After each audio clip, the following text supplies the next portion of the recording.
If you would allow me a quick moment to just share with you an awesome conversation that I had with a 43-year-old client of mine. I've been working with her for a few months now. It's my hope that what I shared with her on a topic that comes up a lot is a help to you the way it was a help to her. She's 43, and she has not been talking to her sister for 11 years. They have not spoken in 11 years. They fell out about something regarding a family member 11 years ago, had a very bad argument about it, and they have not been speaking since then. As a part of her personal growth development plan that we're working on, her sister came up and she said, Doc, it's really weighing on me that we haven't talked.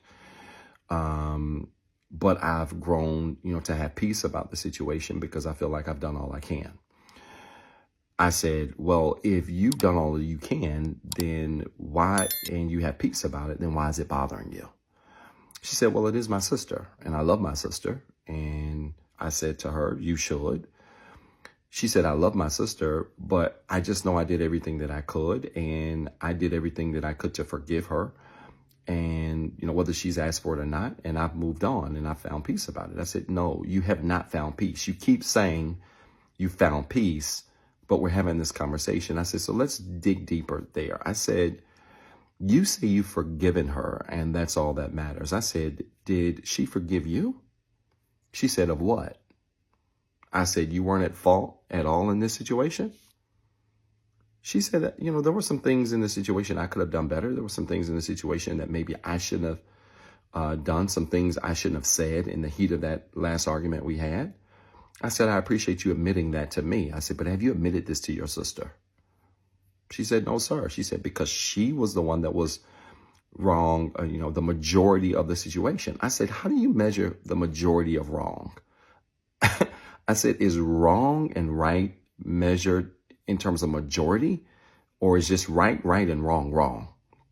She said, Doc, my thing is she did this, and yes, I could have done this better, and I could have said something, a few things that I said I should not have said, but she was really more at fault than I was. And so instead of waiting on her any longer, she said after about a year or two, she said she just forgave her to herself.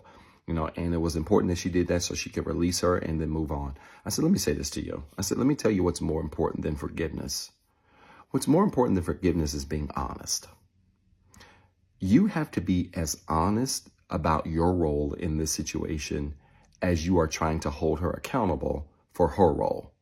Because where people get this whole forgiveness thing screwed up is that we say things in our minds like, oh, well, they did this to me and I'm going to forgive them whether they ask for it or not. So because it's not about them, it's about me.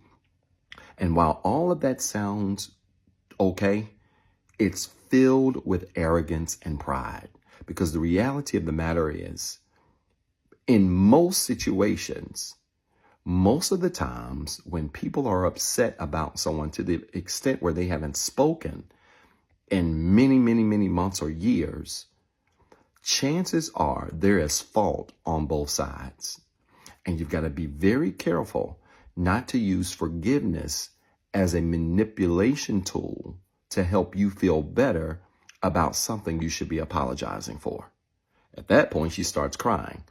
She said, Doc, I never looked at it that way. I said, most people don't. Most people don't see forgiveness as a manipulation tool because they think, oh, well, I forgive them or I forgave them. That's going to help me move on and free me to no longer, feel some kind of way about it. No, what frees you better than forgiveness is owning your part. Why don't you pick up the phone, call your sister and own your part too? I said, because so many people are out here waiting on people to apologize to them when they could actually speed up the process by looking in the mirror and being honest about their role and what they want an apology for.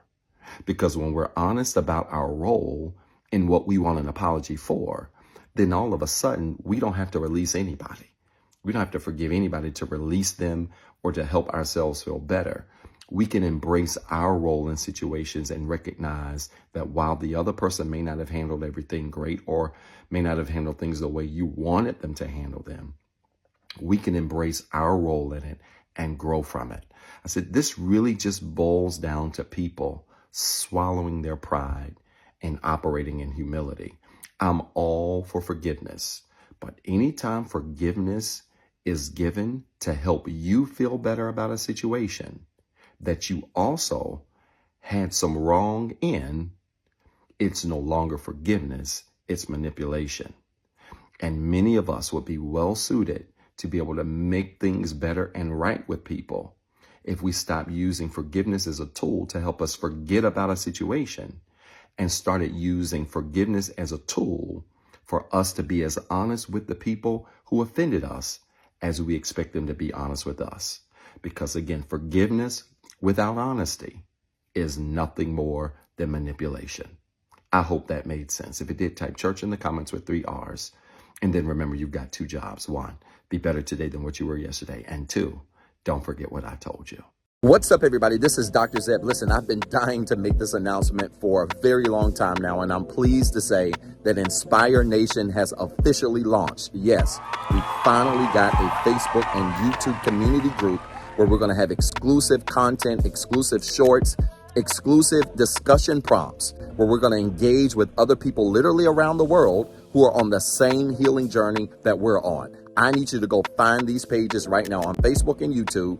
Inspire Nation, follow the page, join the group, introduce yourself, and be prepared to link up with literally thousands of people around the world who are on the same healing journey, who are looking for the same resources, and who want to also be surrounded with other like-minded individuals who are growing in the same direction as you are. I'm so excited about this because it's the beginning of some great things I can't talk about right now. Listen, you got 2 jobs. 1, be better today than what you were yesterday. And 2, don't forget what I told you.